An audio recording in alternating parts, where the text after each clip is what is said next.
बिस्मिल्लाहिर्रहमानिर्रहीम। अस्सलाम वालेकुम students, welcome back to the chemistry.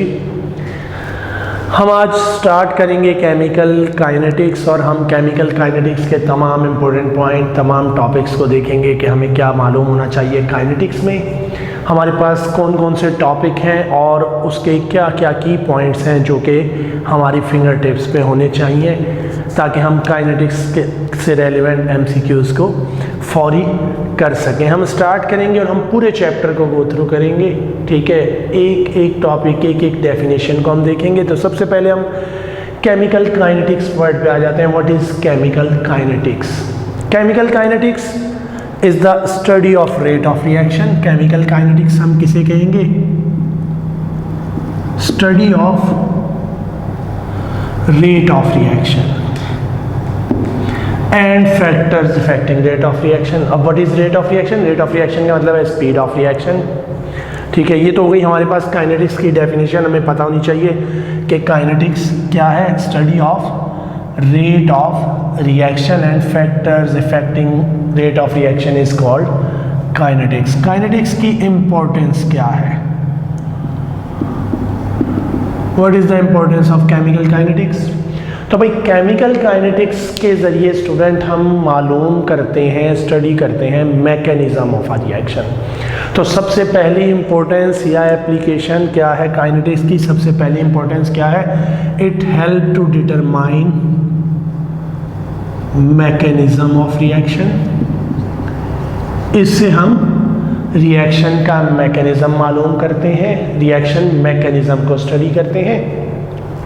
दूसरी चीज़, काइनेटिक्स की मदद से हम कंडीशंस को ऑप्टिमाइज करते हैं for economic manufacturing, for economic production, ठीक है। तो हम डिस्कवर करते हैं economic conditions for a reaction, ठीक है। इंडस्ट्री में इंपॉर्टेंट है यूज टू डिस्कवर या help to discover economic conditions of reactions. Economic conditions of reaction discover करने में हेल्प करेगा। अब काइनेटिक्स की बेस पे हम रिएक्शन को 3 टाइप्स में क्लासीफाई करते हैं। There are 3 types of reaction on the basis of rate of reaction, on the base of kinetics. Types of reaction है हमारे पास और 3 टाइप्स हैं। सबसे पहले हम बात करते हैं स्लो रिएक्शंस, वो रिएक्शंस जो कि स्लो होंगे और उनकी एग्जाम्पल कौन सी है भाई? Slow reaction which occur at very slow speed and take month और ईयर्स टू कंप्लीट। ऐसा रिएक्शन जिसको कई महीने और साल लगे कंप्लीट होने में, ऐसे रिएक्शन को हम स्लो रिएक्शन कहते हैं। फॉर एग्जाम्पल हमारे पास reaction between H2 and O2 is a slow reaction. ये एक बहुत स्लो रिएक्शन है। इसके अलावा हमारे पास स्लो रिएक्शन की एग्जाम्पल मौजूद है rusting of metals. Rusting of metals is a very slow reaction, it take years to complete. Corrosion या रस्टिंग सालों में कंप्लीट होती है। उसके बाद हमारे पास स्लो रिएक्शन की एग्जाम्पल है weathering of stones by gases, reactive gases present in air, ठीक है। तो वेदरिंग ऑफ स्टोन ये कैसा रिएक्शन है? ये एक स्लो रिएक्शन की एग्जांपल है हमारे पास, ठीक है। उसके बाद हमारे पास वो रिएक्शंस हैं जो कि फास्ट हैं। फास्ट रिएक्शंस हम ऐसे रिएक्शंस को कहते हैं विच टेक मिली और micro seconds to complete. Within second reaction complete हो जाएगा। For example acid base neutralization take less than second. जैसे ही एक दूसरे के साथ इन कंटेक्ट होते हैं रिएक्शन कंप्लीट हो जाता है। फॉर एग्जाम्पल रिएक्शन ऑफ, हमने कहा acid base neutralization, acid base neutralization is a fast reaction. इसके अलावा कोई भी ionic reaction, generally ionic reactions are very fast, हम ये पढ़ते आए हैं और हम इसकी एग्जाम्पल ले लेते हैं। AgNO3 silver nitrate plus sodium chloride. जैसे ही एक दूसरे में मिक्स करेंगे रिएक्ट करेगा, AgCl के प्रेसिपिटेट बनेंगे प्लस NaNO3 प्रोड्यूस होगा। प्रेसिपिटेशन हम दो कलरलेस, दो ट्रांसपेरेंट सॉल्यूशन जैसे ही मिक्स करते हैं हमारे सामने फौरी जैसे ही मिक्स होता है उसमें प्रेसिपिटेशन हो जाती है। इतना फास्ट रिएक्शन है। तो ये हमारे पास दूसरी टाइप है फास्ट रिएक्शन की। तीसरी टाइप है हमारे पास मॉडरेट रिएक्शंस, और मॉडरेट रिएक्शन की एग्जांपल भी हमें पता होनी चाहिए। मॉडरेट रिएक्शंस रिएक्शन जो कि बहुत स्लो भी नहीं होंगे कि कई महीने या साल लग जाएं, लेकिन इतने फास्ट भी नहीं होंगे कि विद इन सेकेंड्स कंप्लीट हो जाएं, which take few hours to complete. ऐसे रिएक्शंस को हम कहते हैं मॉडरेट रिएक्शन। और मॉडरेट रिएक्शन की एग्जांपल है हमारे पास hydrolysis of ester. Hydrolysis of esters, किसी भी एस्टर का अगर हम हाइड्रोलाइसिस करेंगे तो ये एक मॉडरेट रिएक्शन की एग्जांपल है हमारे पास। Ester plus water, hydrolysis is reaction with water, acid produce होगा प्लस अल्कोहल प्रोड्यूस होगी, और ये कैसा रिएक्शन हो जाएगा, एक मॉडरेट रिएक्शन हो जाएगा। अभी तक हमने बात की kinetics is the study of rate of reaction. It help to determine mechanism, it help to develop conditions for economical reactions, ठीक है, it help to develop condition. ये इंडस्ट्री में केमिकल रिएक्शन की इकोनॉमिक कंडीशंस डेवलप करने में help करता है। हमने कहा रेट ऑफ रिएक्शन की बेस पे हम तीन टाइप्स के रिएक्शंस को तीन टाइप्स में क्लासीफाई करते हैं, fast reactions, slow reaction, moderate reaction. Slow reaction which take month or years to complete, for example rusting of iron, for example reaction between H2 and O2, chemical weathering of stone or stone made buildings, it takes several years, ठीक है, to react with the reactive gases present in atmosphere. Fast reaction which take less than a second or which react when they are mixed together, when reactant come in contact with each other, जैसे एक दूसरे के साथ contact में आएंगे फौरी reaction हो जाएगा। For example acid base neutralization, generally कोई भी ionic reactions are very fast. For example reaction between silver nitrate and sodium chloride to produce precipitate of silver chloride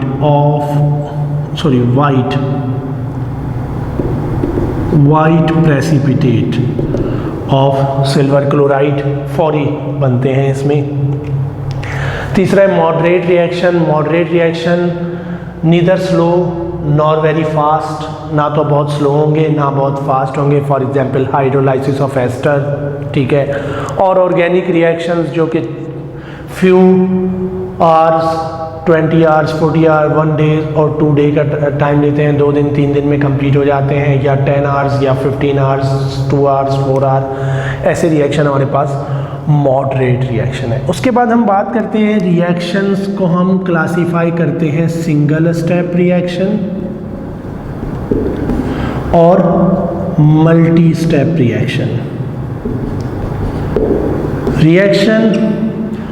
which proceed or complete in a one step,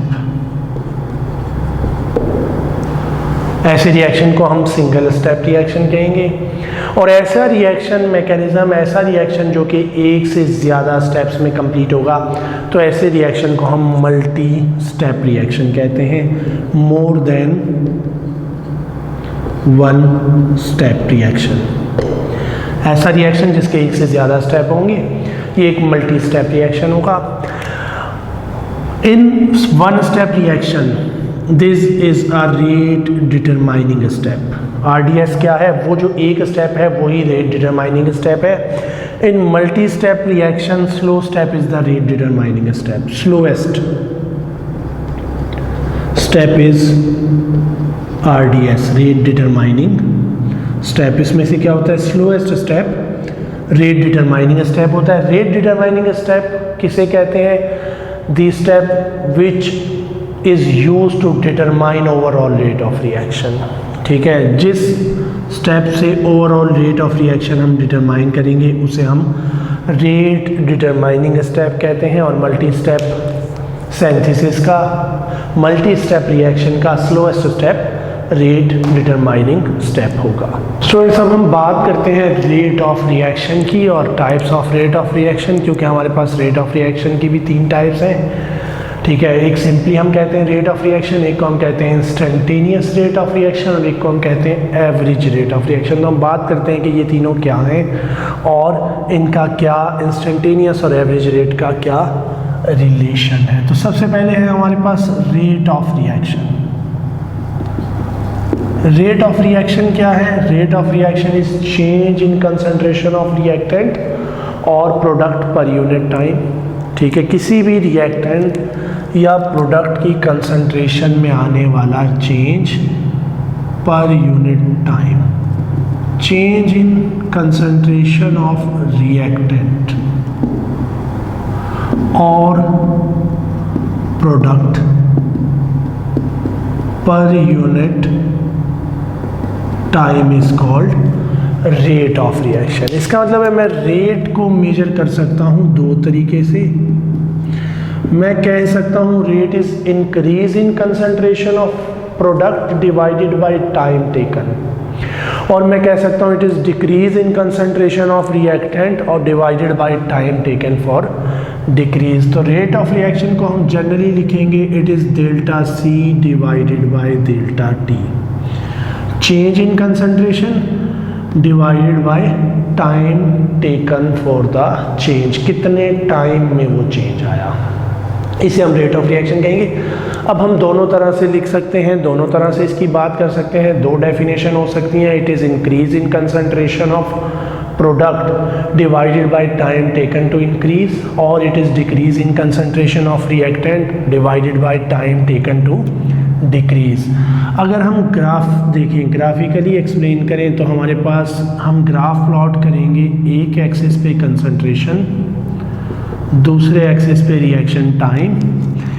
initially हमें मालूम है concentration of reactant is maximum, reactant क्या होगा, maximum होगा। ठीक है, और product 0 होगा, टाइम 0 प्रोडक्ट 0।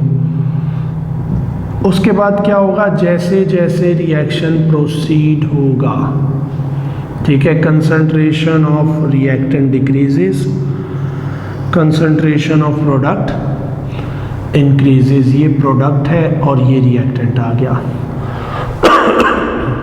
अब हमें इससे पता क्या चलता है, हमें ये पता चलता है कि rate of reaction is fast in the beginning. ये शुरू में मोर स्टीप है curve, then it become less steep. ठीक है, which show that rate of reaction is fast in the beginning, fast at start. Rate of reaction शुरू में क्या होता है, फास्ट होता है। जैसे जैसे रिएक्टेंट की कंसंट्रेशन कम हो जाती है it become slow, slow as reactant decreases. Rate of reaction शुरू में फास्ट होगा, बाद में स्लो होता जाएगा। जैसे जैसे रिएक्टेंट की कंसंट्रेशन कम होती जाएगी, curve become less steep, and finally this touch the time axis. एक वक्त आएगा कि ये जाकर टाइम एक्सिस पे टच करेगा, and when it touch the time axis reaction stop, finally it touches time axis and reaction stops, reaction रुक जाएगा।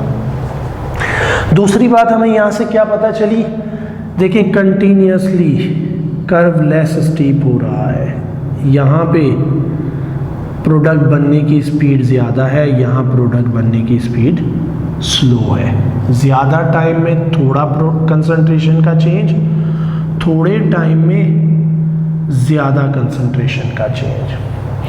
तो हमें यहाँ से ये भी पता चलता है rate of reaction, rate of reaction change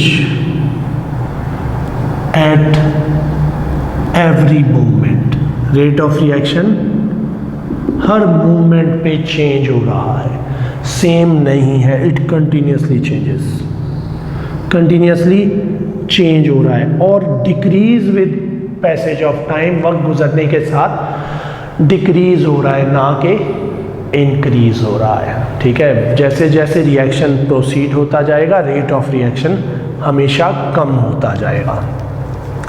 अब हम दूसरी बात करते हैं, दूसरा है हमारे पास average rate.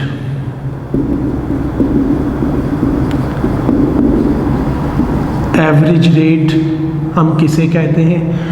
Rate of reaction between two specific time interval. ये इस एक्सिस पे टाइम है, ये 0, 1 मिनट, 2 मिनट, 3 मिनट, 4, 5। मैं कहता हूँ रेट ऑफ रिएक्शन बताएं 2 से 3 मिनट के दरमियान कितनी स्पीड ऑफ रिएक्शन है। अगर मैंने ये मालूम करनी है तो ये एवरेज रेट है, क्योंकि रेट मुसलसल 2 से 3 मिनट के दरमियान हर सेकंड पे रेट चेंज है, तो जो रेट ऑफ रिएक्शन होगा वो एवरेज होगा। तो it is between two specific time intervals. Specific time intervals के दरमियान जो रेट ऑफ रिएक्शन होगा उसे हम कहेंगे average rate of reaction. And average rate हमारे पास क्या हो जाएगा? Average rate is equal to C2 minus C1। इस टाइम के दौरान कंसंट्रेशन में कितना चेंज आया, ठीक है, ये चेंज कंसंट्रेशन का, और ये टाइम T2, T1 और ये C2 और C1। तो average rate is equal to C2 minus C1 over T2 minus T1, और ये भी क्या होगा? Delta C divided by delta T। इसे हम कहेंगे एवरेज रेट ऑफ रिएक्शन। तीसरा है हमारे पास इंस्टेंटेनियस रेट।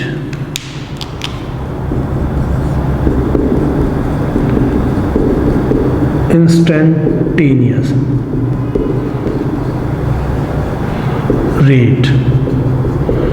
इंस्टेंटेनियस रेट का मतलब है rate of reaction at any specific time, at any instant of time. मैं इस पॉइंट पे पूछूं यहाँ पे रेट ऑफ रिएक्शन कितना है, इस लम्हे रेट ऑफ रिएक्शन कितना था, तो इसे मैं कहूँगा इंस्टेंटेनियस रेट। और इंस्टेंटेनियस रेट में क्या होगा? Small change in concentration divided bye a time, small time, time instant of time. तो इसे हम रिप्रेजेंट करते हैं with dx over dt, where dx is the small change in concentration and dt is the specific instant of time, जिस time पे हम rate of reaction मालूम करेंगे।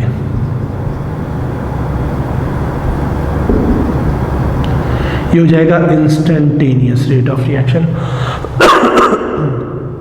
तो इंस्टेंटेनियस रेट हमारे पास क्या हो जाएगा? dx over dt। अब यहाँ पे अगर हम कहते हैं रिएक्शन है A, चेंज हुआ B में, तो मैं इंस्टेंटेनियस रेट लिख सकता हूँ change in concentration of A divided by time, differentiate concentration of A with respect to time, और यहाँ पे मैं कहूँगा instantaneous rate is equal to minus DA over DT। ठीक है, अगर मैं B की रिस्पेक्ट से लिखूँगा तो it is plus DB, concentration of B over DT। यहाँ पे नेगेटिव और पॉजिटिव साइन खाली शो करते हैं in decrease in concentration of A और increase in concentration of B।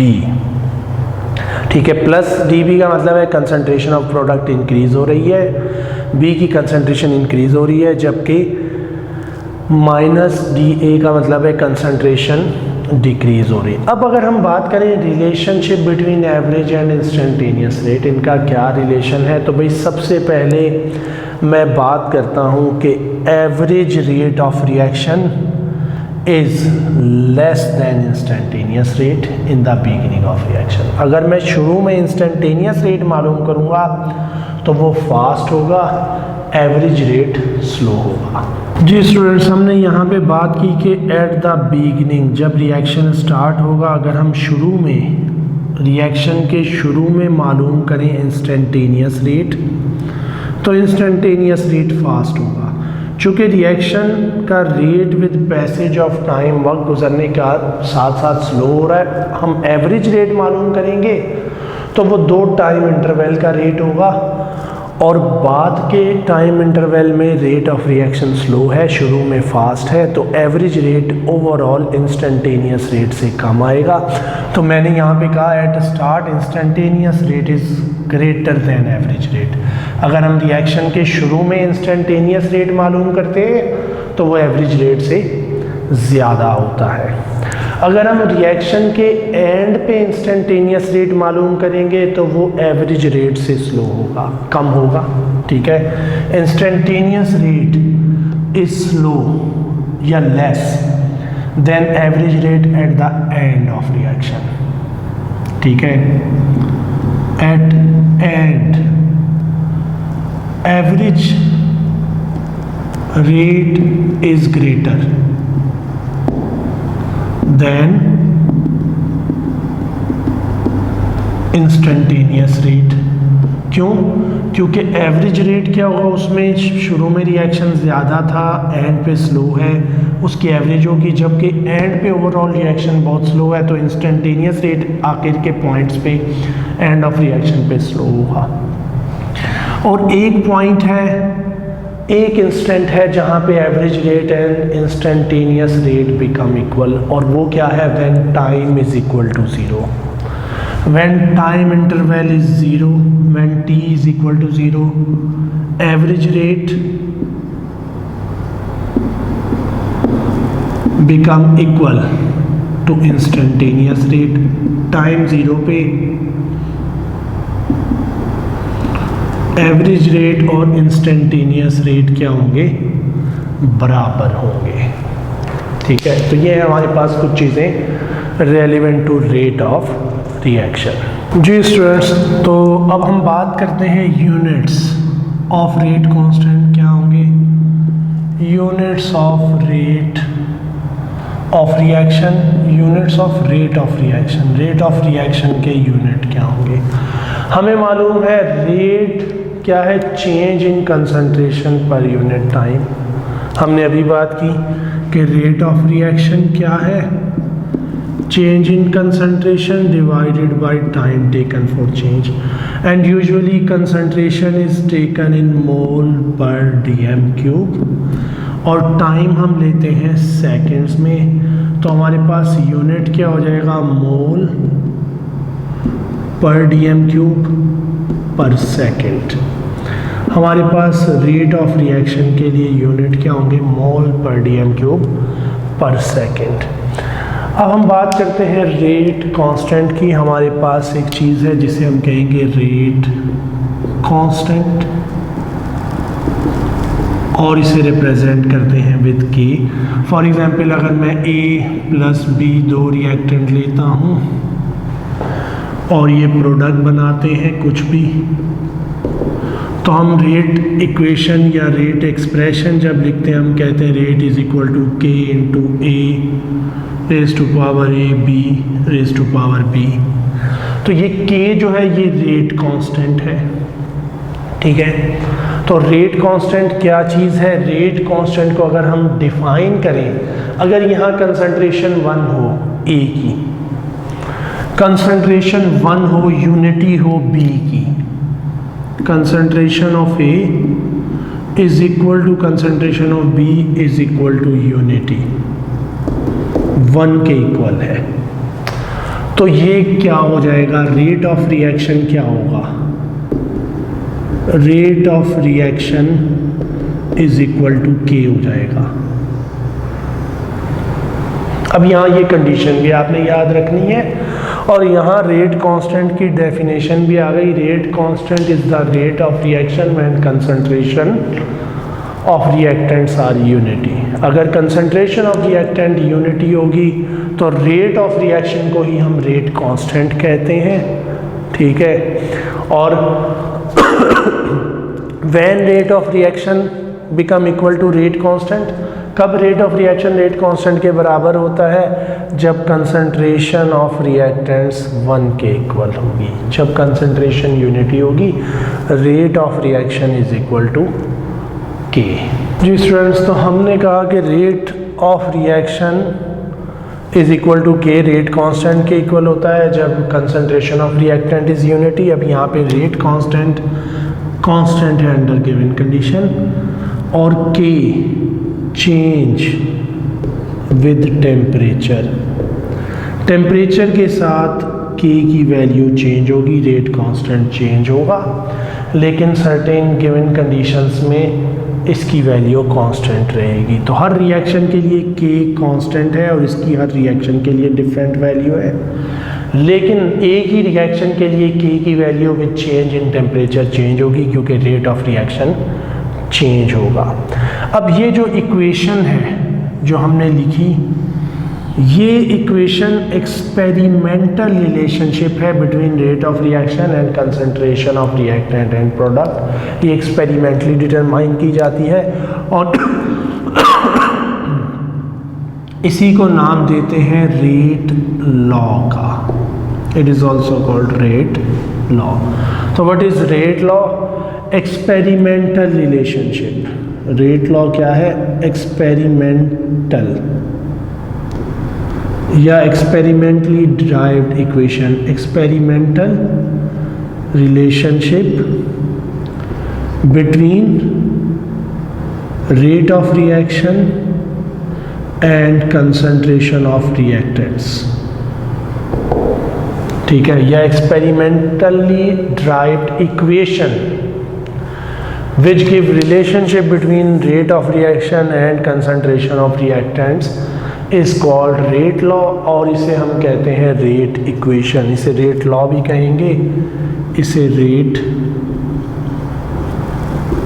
equation भी कहेंगे। rate law और rate equation एक ही चीज़ के दो नाम हैं। जी स्टूडेंट्स, अब हम बात करते हैं ऑर्डर ऑफ रिएक्शन की। ऑर्डर ऑफ रिएक्शन हम कहेंगे रेट इक्वेशन में कंसंट्रेशन टर्म का एक्सपोनेंट का सम। ठीक है, रेट लॉ और रेट इक्वेशन में कंसंट्रेशन टर्म के एक्सपोनेंट का सम, और हम कहते हैं it is the rate of reaction क्या है, किन रिएक्टेंट की कंसंट्रेशन ऑल्टर हो रही है ड्यूरिंग अ केमिकल रिएक्शन, ये रेट ऑफ रिएक्शन है। ठीक है, फॉर एग्जांपल अगर मैं एक रिएक्शन लेता हूँ A प्लस बी, अगेन इसने प्रोडक्ट बनाए, मैं रेट इक्वेशन लिखूँगा, rate is equal to K into concentration of A into concentration of B। ये जो A और B है ये कोफिशिएंट ऑफ मोल्स नहीं है, बल्कि ये एक्सपेरिमेंटल क्वांटिटी है। ठीक है, क्या है? एक्सपेरिमेंटल क्वांटिटी है, जो कि हम रिएक्शन से मालूम करते हैं कि इसकी कंसंट्रेशन, किसी भी रिएक्टेंट की कंसंट्रेशन की कितनी पावर के रेट डायरेक्टली प्रोपोर्शनल है। स्पीड किस पावर के साथ चेंज हो रही है, वन टाइम कंसंट्रेशन इंक्रीज करने से वन टाइम इंक्रीज हो रही है, या वन टाइम कंसंट्रेशन इंक्रीज करने से speed of reaction two time increase हो रही है। तो हम ये एक्सपेरिमेंटली डिटरमाइन करते हैं और वो इसकी एक्सपोनेंट टर्म में लिखते हैं। और इन एक्सपोनेंट टर्म का सम इसे हम कहते हैं रेट ऑफ रिएक्शन। अब अगर ये रेट लॉ या रेट इक्वेशन है तो मैं यहाँ पे कह सकता हूँ रिएक्शन का ऑर्डर क्या है, ए with respect to reactant A. Order of reaction is A with respect to reactant A and B with respect to reactant B. Overall order of reaction is A plus B. इन दोनों का सम overall order of reaction होगा। अब हमें कुछ first zero order, first order, second order, third order की कुछ example हमें मालूम होनी चाहिए, जो कि हमारी बुक के एग्जाम्पल है। फॉर एग्जाम्पल सबसे पहले बात करते हैं जीरो ऑर्डर रिएक्शन हम कहते किसे हैं। ऐसा रिएक्शन जिसकी स्पीड कंसंट्रेशन से इफेक्ट नहीं होगी। ठीक है, independent of concentration. Speed rate of reaction, rate of reaction not depend on concentration of reactants. Concentration से रेट में कोई फर्क नहीं पड़ता, चाहे इंक्रीज करें चाहे डिक्रीज करें। जनरली फोटोकेमिकल रिएक्शंस इसकी एग्जांपल है हमारे पास।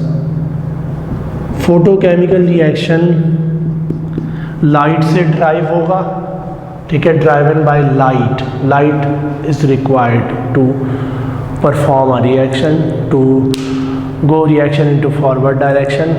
अब चाहे रिएक्टेंट मैं 1 मोल ले लूँ या 1,00,000 मोल ले लूँ, अगर लाइट नहीं है तो फॉरवर्ड रिएक्शन नहीं है, ठीक है। अब 1 मोल की भी उतनी ही स्पीड होगी, 1,00,000 मोल की भी उतनी ही स्पीड होगी अगर लाइट एनर्जी एक जितनी मिलेगी रिएक्टेंट्स को, ठीक है।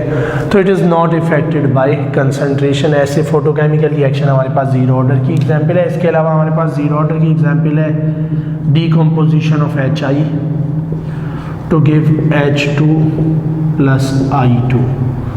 ये एक जीरो ऑर्डर रिएक्शन है जिस पे rate of reaction concentration of HI पे डिपेंड नहीं करता। अगर हम इसकी रेट इक्वेशन लिखें, rate is equal to K into concentration of HI का पावर 0 आता है।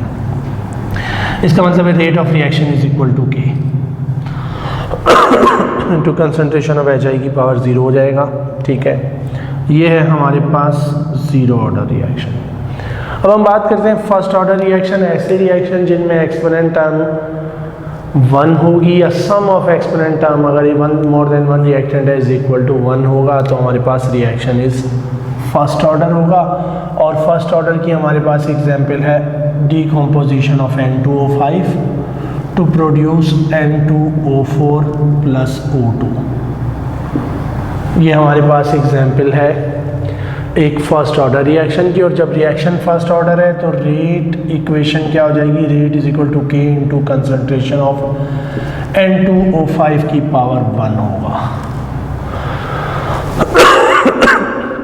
इसका मतलब है हमें यहाँ ये पता चलता है कि रेट इक्वेशन में जो एक्सपोनेंट टर्म है ये coefficient of number of moles नहीं है, ज़रूरी नहीं कि ये उसके इक्वल भी हो, ठीक है। ये हमारे पास एक फर्स्ट ऑर्डर रिएक्शन है। इसका मतलब ये है कि rate of reaction depend upon first power of N2O5। अगर हम N2O5 की कंसंट्रेशन 1 टाइम इंक्रीज करते हैं, रेट ऑफ रिएक्शन भी 1 टाइम इंक्रीज हो जाता है। उसके बाद फर्स्ट ऑर्डर में ही हमारे पास एक और टाइप है जिसे हम कहते हैं pseudo first order. Pseudo means fake, pseudo first order क्या हो जाएगा भाई, सूडो फर्स्ट ऑर्डर हम ऐसे रिएक्शन को कहते हैं जो देखने में फर्स्ट ऑर्डर नहीं होगा लेकिन असल में वो फर्स्ट ऑर्डर होगा। मसलन अगर मेरे पास है टर्शरी ब्यूटाइल ब्रोमाइड,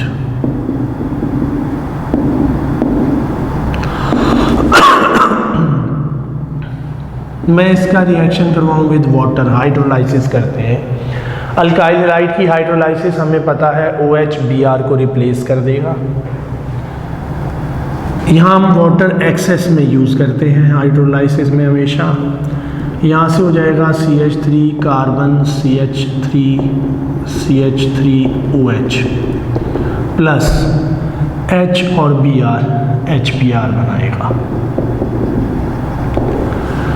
अब यहाँ पे 2 रिएक्टेंट हैं लेकिन रेट ऑफ रिएक्शन सिर्फ इसकी कंसंट्रेशन पे डिपेंड करता है।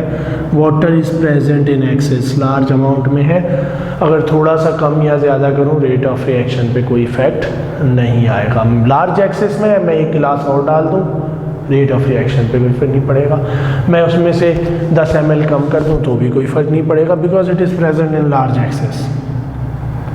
तो रेट ऑफ रिएक्शन सिर्फ इस अल्काइल हैलाइड की कंसंट्रेशन पे डिपेंड कर रहा है। तो ऐसे रिएक्शन को हम कहेंगे सूडो फर्स्ट ऑर्डर रिएक्शन। और इसका अगर हम रेट लॉ का एक्सप्रेशन लिखेंगे, rate is equal to K into concentration of tertiary butyl bromide only, ये आएगा मेरे पास।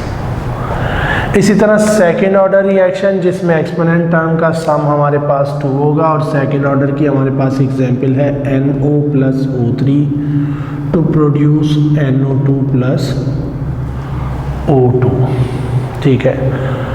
NO का ओजोन के साथ reaction to produce NO2 and O2, it is a second order reaction. ये एक सेकेंड ऑर्डर रिएक्शन है हमारे पास, ठीक है। और यहाँ पे रेट ऑफ रिएक्शन या रेट इक्वेशन लिखें, it is equal to K into concentration of NO into concentration of O3।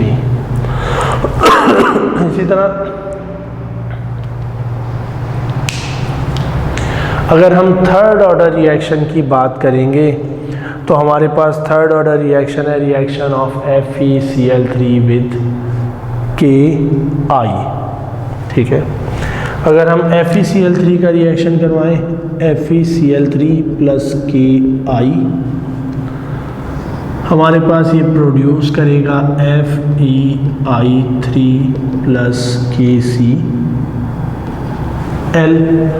ठीक है। FeI3 बनेगा प्लस KCl बनेगा, प्लस इसके साथ हमारे पास आयोडीन बनेगी, I2 प्रोड्यूस होगा।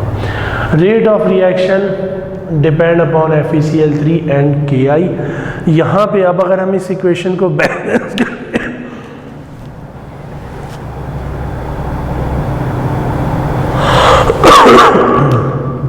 2, 6, 2 एंड 6, ये मेरे पास बैलेंस इक्वेशन हो गई। 2 आयरन है, 3 into 2 6 chlorine, 6 potassium, 3 into 2 6 iodine, 6 plus 2 8 iodine, I2 6।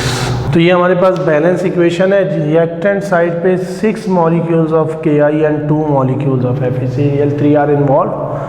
यहाँ पे 8 मॉलिक्यूल्स इन्वॉल्व हैं, लेकिन रेट ऑफ रिएक्शन डिपेंड करता है कंसंट्रेशन ऑफ FeCl3 की फर्स्ट पावर के और Ki की सेकंड पावर के। तो इसका मतलब है यहाँ पे अगर इसकी रेट इक्वेशन लिखते हैं तो rate is equal to K into concentration of FeCl3 into Ki की पावर 2, और overall order of reaction is third order reaction. जी स्टूडेंट्स, तो यहाँ ऑर्डर ऑफ रिएक्शन क्या हो सकता है? Usually it is a positive integer, ये पॉजिटिव इंटीजर होगा, ठीक है, और ज़ीरो होगा। लेकिन ये फ्रैक्शन में भी हो सकता है और नेगेटिव भी हो सकती है। Order of reaction negative order reaction भी हो सकता है। फ्रैक्शनल ऑर्डर की अगर हम एग्जाम्पल की बात करें, हमारे पास अगर क्लोरोफॉर्म का रिएक्शन करवाएं हम with Cl2, it produce CCl4 carbon tetrachloride plus HCl, और एक्सपेरिमेंटली डिटरमाइंड रेट इक्वेशन इस रिएक्शन के लिए है CHCl3 की फर्स्ट पावर Cl2 की पावर हाफ। इसका मतलब है ऑर्डर ऑफ रिएक्शन इज 1.5। ये एक फ्रैक्शनल ऑर्डर रिएक्शन है। ऑर्डर ऑफ रिएक्शन क्या है? फर्स्ट 1.5 है। और हमने पहले कहा कि ये क्वांटिटी क्या है? एक्सपेरिमेंटली डिटरमाइंड, ना कि थ्योरेटिकली। और इसका मतलब क्या है? क्लोरीन की कंसंट्रेशन 1 टाइम इंक्रीज करने से order of reaction half time increase हो रहा है, ठीक है। इसकी कंसंट्रेशन 1 टाइम इंक्रीज करने से order of reaction, speed of rate of reaction 1 time increase हो रहा है, इससे rate of reaction half time increase हो रहा है। तो ऐसे रिएक्शन को हम फ्रैक्शनल ऑर्डर रिएक्शन कहेंगे।